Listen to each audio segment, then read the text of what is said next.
Hey, what's up everyone? Why the hell is he holding up this poster? Well, who doesn't love giveaways, right? If you stay tuned to the end of this video, you'll find out how you could win this exact poster right here. See, it's double-sided and everything to celebrate the release of The Little Mermaid. You want this poster? Find out how you can do so at the end of the video. Enjoy! What's up everybody? It's a whole new world, is it? Renee Loki Geek here. So I think it's safe to say that when it comes to live action adaptations of the Disney classic movies, it hasn't really been going the way Disney was hoping. Now with the release of The Little Mermaid, people are wondering, will this finally break that curse that they're experiencing right now? Well, I had a chance to see it. Stay tuned and find out what I think about all of that right now.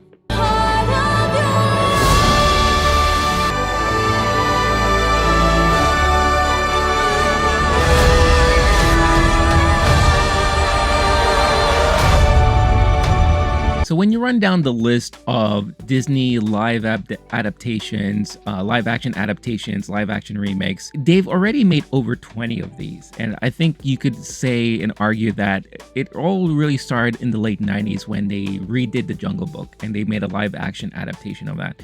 Then they moved into like 101 Dalmatians and all that. But I think what a lot of people were really waiting for and seeing what they could do with this new venture of theirs was, how are they going to handle the golden age of animation that they are responsible for? When I say golden age of animation and animated movies, I'm referring to classics like Beauty and the Beast, The Little Mermaid, Lion King, all that stuff that came out in the 90s.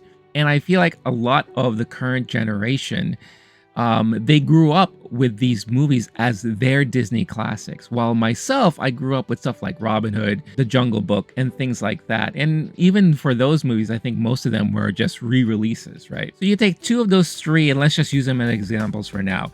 Beauty and the Beast, I think for me personally felt kind of shallow. I mean, nothing against Emma Watson or anything like that, but I don't think she was a perfect cast for that. And I felt there was a lot of heavy reliance on the CG. Then speaking of the heavy reliance on CG, you have something like The Lion King, where it was all CG, nothing really live action in there. And I felt it also felt emotionless. Why? Because it's hard to display emotion on real actual animals when you compare them to their animated counterparts. Of course, I should mention that they did the Jungle Book, which is kind of like a CG hybrid live action adaptation and remake of that as well, which I think it was pretty much enjoyable. However, my favorite live action remake was always Cinderella, where I think they had a perfect mix of keeping it fresh, plus having good acting, good writing, and good dialogue. That is until now. With The Little Mermaid coming out, I have to say that this surprised the hell out of me. When Disney decided to really go forward and push forward in doing a lot of these live action adaptations and remakes of their classic animated movies, I think what they were hoping to achieve was the same feeling that I personally got out of The Little Mermaid. The Little Mermaid felt fresh, it was very charming, it was very entertaining, and I enjoyed it very thoroughly. And that is mainly because of Halle Bailey. Her performance in this was so amazing. What a talent she is. Not only can she sing, and she hits all those great notes with such of the most iconic Disney songs from their animated movies, but the emotion she could display while singing these songs, given the certain moment at the time when she's singing them, you feel that she is kind of like this teenager who is, being kind of guarded and sheltered, and she wants to break out and experience things on her own, and she has an overprotective father in Triton. Then you give her a little taste, and of course she's going to want more of that. So what happens when you restrict someone, especially a teenager, of doing things that they want to do? Well, they rebel, right? And they'll find any ways to go about doing that. And the great thing about her performance is that she was able to capture a lot of that. And I know a lot of people aren't really as familiar with her as some of the younger generation are, especially when it comes to her singing and all that. This is the type of performance that will definitely put her on the map and will leave long-lasting impressions in everyone's minds once they see this movie. Now, if you don't know the story yet, let me remind you. The youngest of King Triton's daughters, Ariel, is a beautiful and spirited young mermaid with a thirst for adventure. Longing to find out more about the world beyond the sea, Ariel visits the surface and falls for the dashing Prince Eric. Following her heart, she makes a deal with the evil sea witch Ursula to experience life on land. So let's talk about the performances real quick. Again, I can't gush enough over Halle Bailey, but I think we should also talk about Melissa McCarthy's portrayal of Ursula. My goodness, I felt like she was really made for this type of role. She had the sass and kind of the evilness and the way she portrayed herself, and kind of like in this like playful, flirty type of mannerisms. I just thought she did such a great job. And when she finally sung Poor Unfortunate Souls, my goodness, what a performance. Like, I really, really loved her portrayal of this really huge villain. Jonah Hauer-King, I thought, was actually really good as Prince Eric, and he kind of portrayed it in a way that didn't feel too hokey, in my opinion. It doesn't feel too cookie cutter, too pen on paper type of a portrayal of like a prince. Thought he added, good charisma and good personality. Plus, the chemistry between him and Halle was really believable, and it was just really great seeing them together on screen, and you could really feel and understand and really buy into the fact that these people fell in love with each other. Now let's talk about the part where I think a lot of people were kind of iffy on, especially when they released those character posters, which I don't understand why you would do that. And that is the CG-based characters of Sebastian, Flounder, and Scuttle. Now, like I mentioned before, when it came to Lion King, it was hard to kind of get into believing and wanting to buy into these characters because of the lack of emotion. So the one thing that I thought that they did really brilliantly here, and I feel like they've learned from those problems, was that they allowed themselves to give emotions to these characters, so that in a way it kind of felt like we were seeing the characters from the animated form come into life in live action form, because they allowed little subtle things like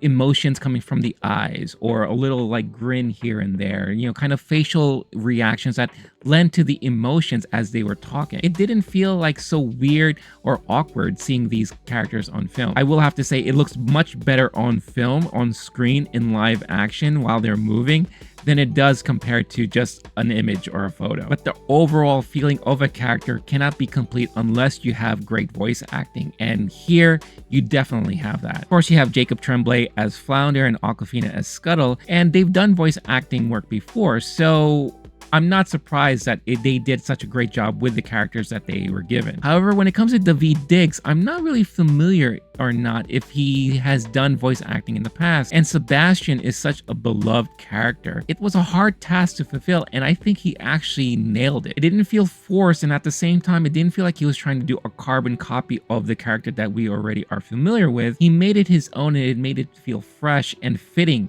within the film and kind of the tone that they were setting here. So yeah, overall, I felt like they did such a great job. And yeah, sometimes the CG wasn't that great, and I think that could be said with a lot of the CG throughout the movie, where there are some parts where the CG was just a little off, but there are also moments where I thought the CG was well done. I think it's kind of one of those things where it's like, if you are at least entertained, you could kind of like look past some of the bad CG moments. So if I were to have a small little complaint about this movie and a little criticism, it would be some of the handling of the CG. But how about the music? Like I said before, Halle Bailey killed it with her performances throughout this film. Of course, when she sang Part of Your World, I got so emotional, I teared up. We already got teased with that performance in the teaser trailers leading up to this release. And if you saw my original reaction to the first teaser trailer that they ever put out for The Little Mermaid, I believe it was during D23 of last year, you saw how I was left speechless because I just got so emotional.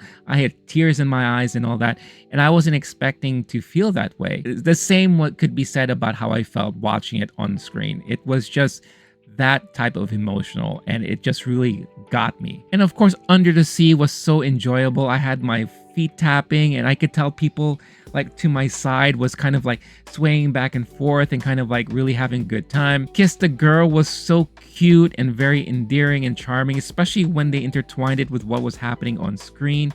The chemistry, like I said before, between Halle and Jonah, Ariel and Prince Eric was very believable, and it was so cute, and it really got me. I was really all in on it. And the whole audience I was with was in on it too, and that was the great thing. When she started singing Part of Your World, everyone pretty much got silent and people put their popcorn down.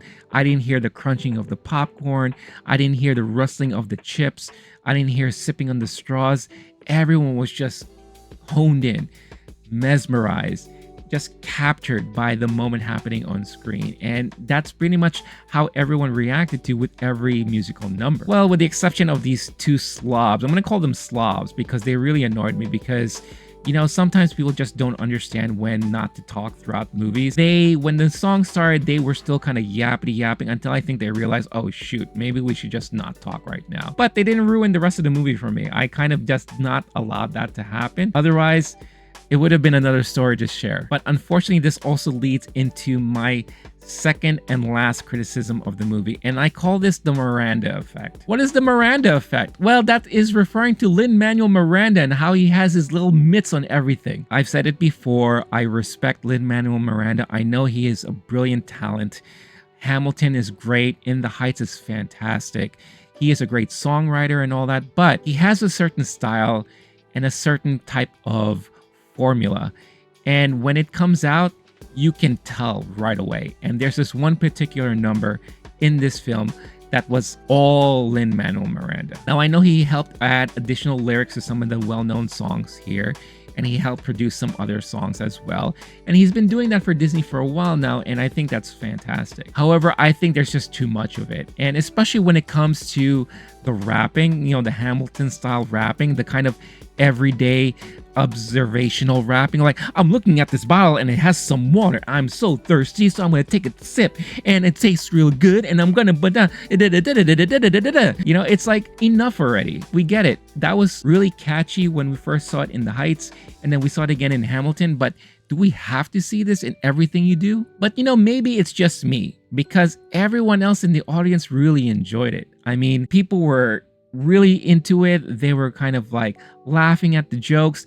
And even the two slobs next to me when the song was over, because again, they can't shut up, they said, oh, I'm downloading that song on my Spotify soon after this. So yeah, so that's the Lin-Manuel Miranda effect. And again, maybe it's just me, and I guess he's just here to stay. But with all that being said, I really thoroughly enjoyed this movie. To be quite honest with you, I enjoyed this movie more than I thought I would. I've been burnt in the past with all these live action adaptation and remakes from Disney that I wasn't exactly sure what I was going to get into here. But I was really surprised. I was thoroughly impressed, and at the end of the day, I really was entertained and I enjoyed it all the way through. And again, this is coming from someone who is not a huge fan of animation classics from Disney. But after seeing this movie, it made me, you know, realize and think, you know, maybe I kind of want to go back and revisit The Little Mermaid all over again, and maybe some of the other ones as well, and maybe you might feel the same way afterwards. But that's where we are right now, because at the end of the day, it doesn't always matter what I think.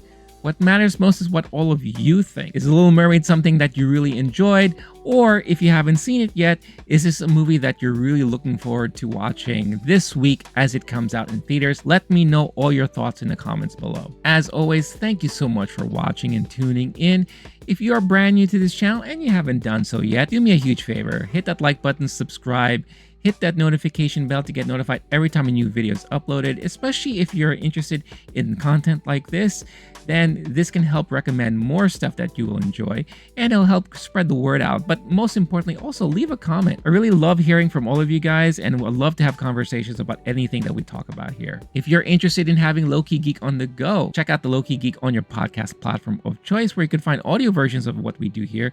But most importantly, you will find the Movie Time movie review podcast that I do with my buddy Blake, and Talking Talk, which is a pop culture news of the moment type of podcast that you can enjoy and download and listen to whenever you feel like. Last but not least, if you're in a position to further help support this channel and help this channel grow, then definitely check out the affiliates that we have listed in the episode of this video. You may find something awesome for yourself or for a loved one. Father's Day is coming up, so maybe you could find something awesome for your dad or for another father in your life. And summer is also just around the corner. I feel like we're already here. So if you're looking for some interesting things to do, there could be some interesting events in your city through Fever. So definitely check all that stuff out.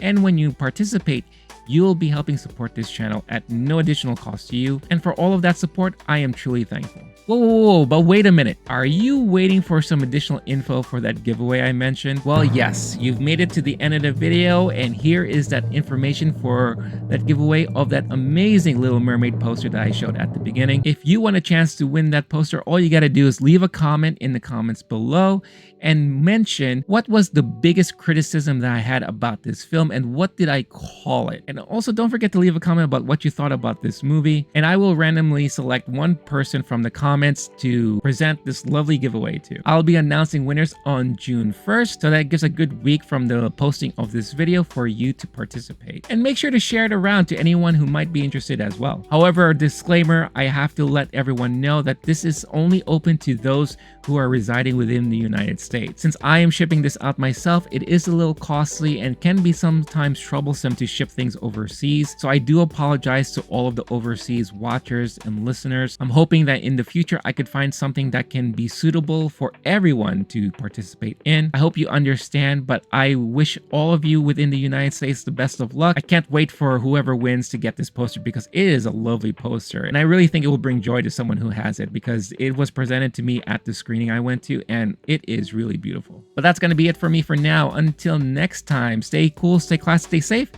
Catch you all in the next one. All right, peace out, y'all.